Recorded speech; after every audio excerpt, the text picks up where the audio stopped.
Kasalan sa pinsan ni Mrs. sa Bulacan. Tara, hating tunghayan.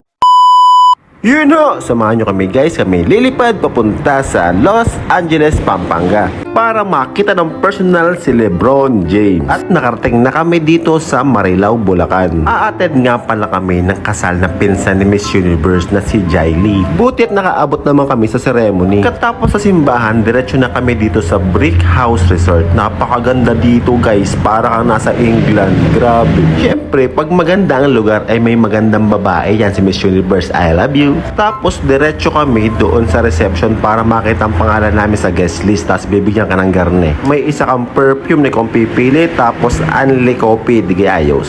Tapos ari pa yung pika-pika nila. Grabe, napakasarap. Parang ari busog na ako Maganda na ang lugar. Tapos garne pa ang pagkain. Grabe naman. Naka-pastel pink ang mga guest, pati langit ay makikiguess din ata. Sa entrance pa lamang ng reception, grabe, mapifeel mo na para kang Reyna at Prinsipe din Kita nyo naman, napakaganda ng Miss Universe. Tapos yung ceiling, grabe, napakaganda guys, majestic talaga. Siyempre, bago magsimula ang program, kami magkakapicture muna sa photobooth ni Miss Universe at sayang aming outfit check. Pati ang photobooth na rin, ako pinapahanga. Grabe, napakaganda rin ng photobooth na rin. Pagkaganyan, may QR code. Tapos pag in-scan mo yung QR code, nasa iyo na agad yung soft copy. Nagpalaro ang host, guess the icon daw, 10k daw. Sabi ko, Maylaw, maling tao, nakaw malay. O, tas naman si Miss Universe nakaka-proud naman panoorin si Tito at saka si Tita Grace. Napakagaling sumayot, napakaganda pa. Ladies and gentlemen, damasculados, hindi kayo yon. Balik.